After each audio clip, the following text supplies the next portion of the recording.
Good morning students. आज का विषय है कविता छाया मत छूना, जिसके कवि हैं गिरिजा कुमार माथुर। कविता का ये दूसरा पद्यांश है।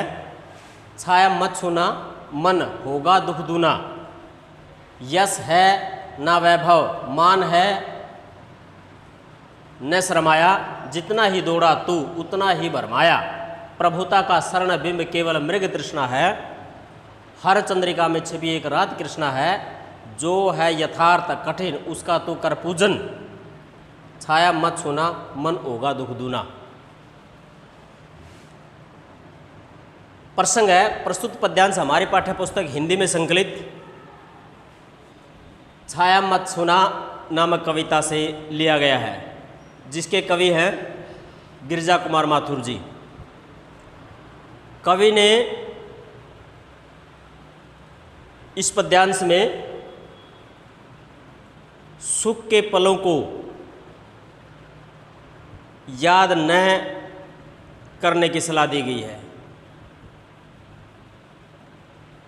कवि कहता है अगर आप सुख के पलों को याद करते हो और वर्तमान में अगर आपके पास कठिन समय है तो उससे वो आपका कठिन समय और ज़्यादा पीड़ा देगा। कवि कहता है कि छाया मत छूना मन होगा दुख दूना, कि अपने बीते गए सुखद पलों को याद मत कर, नहीं तो दुख दूना होगा, नहीं तो वो दुख और ज़्यादा बढ़ जाएगा। अपने मन से कहता है कि हे मन छाया मत छूना, उन पलों को याद मत कर, नहीं तो और ज़्यादा समय कठिन होता जाएगा, पीड़ा देगा ज़्यादा। कवि कहता है कि यश है ना वैभव है मान है न शरमाया, कि वे मेरे पास न तो यश है न वैभव ऐश्वर्य है न मान है न शरमाया, शरमाया मतलब पूंजी, कि मेरे पास न यश है न ऐश्वर्य है न धन दौलत है न पूंजी है, जितना ही दौड़ा उतना ही भरमाया, जितना इनके पीछे दौड़ा उनके पीछे भागा वो केवल क्या है, एक भ्रम है, एक धोखा है, कि भी जितना इनके पीछे भागोगे वो केवल एक धोखा है। मान लो कि आपने पीछे की दुनिया में आपके पास बहुत ज़्यादा धन दौलत थी, सुखद पल थे, अगर उनको याद करके उनके पीछे दौड़ने की कोशिश करोगे वो केवल आपको धोखा ही मिलेगा, कि भी ये तो चीज़ें आती रहती है जाती रहती है, ये तो केवल एक धोखा है। प्रभुता का क्षण बिंब केवल मृग तृष्णा है। प्रभुता का मतलब है जो बड़प्पन का एहसास है, प्रभुता मतलब बड़प्पन का एहसास है, वो केवल एक मृग तृष्णा है, वो केवल एक धोखा है, छलावा है।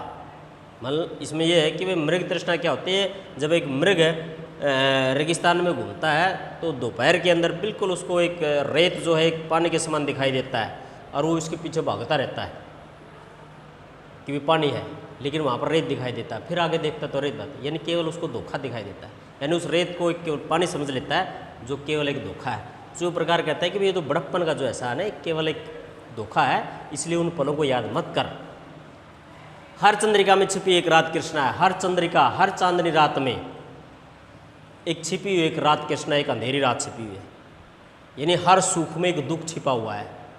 आप जितना सुखों के पीछे दौड़ोगे उतना आपको दुख प्राप्त होगा, कि भाई हर चांदनी रात के बाद एक रात कृष्णा होती है, एक अंधेरी रात आती है। कि आपने देखा होगा जब अमावस्या आती है, कृष्ण पक्ष आता है तो उसमें अंधेरा बढ़ता जाता है और उसके बाद फिर से चांदनी रात शुरू हो जाती है, जिसको आप शुक्ल पक्ष कहते हैं, जिसमें प्रकाश बढ़ता रहता है। तो कहता है कि भाई हर चांदनी रात में एक रात कृष्णा, एक अंधेरी रात छिपी हुई है, जो है यथार्थ कठिन उसका तो कर।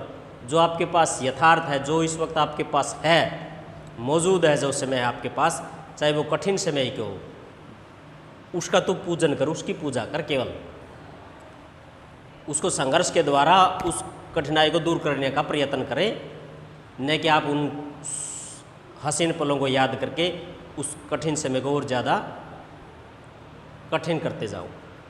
इसलिए जो यथार्थ हकीकत है उसका पूजन कर और उस समय को संघर्ष के द्वारा दुख मतलब दूर करने की कोशिश करें। छाया मत सोना मनोगद, अन्यथा अगर आप सुखी पलों को याद करेंगे तो और भी ज़्यादा दुखी होंगे। तो कवि ने इसके अंदर ये कहा कि भाई जो ये यश है, वैभव है, ऐश्वर्य है, ये केवल छलावा है। हर चांदनी रात के अंदर एक अंधेरी रात छिपी हुई है। इसलिए कहते हैं कि जो हकीकत है तुम्हारे पास, जो यथार्थ है, उसी को स्वीकार कर। इस वक्त जो स्वीकार है और उसके संघर्ष के द्वारा इस कठिन समय को मतलब दूर करके आगे की अपनी मंजिल प्राप्त करें। कि भाई इस समय को एक कठिनाई मतलब संघर्ष के द्वारा दूर किया जा सकता है, न कि उन पलों को याद करके।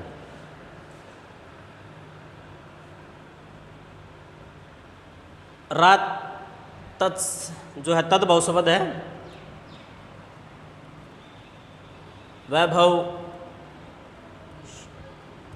शरण चंद्रिका और बहुत सारे इसके अंदर यथार्थ तत्सम शब्दों का प्रयोग किया गया है। शरण में बड़प्पन का एहसास रूपक अलंकार है। तो आशा है तत्सम शब्दावली का प्रयोग है, तत्व शब्दों का प्रयोग है। आशा है कि ये पद्यांश आपको समझ में आया होगा। अगर फिर भी किसी प्रकार की कोई समस्या तो ज़रूर बताएं, आपकी समस्या समाधान कर दिया जाएगा। धन्यवाद।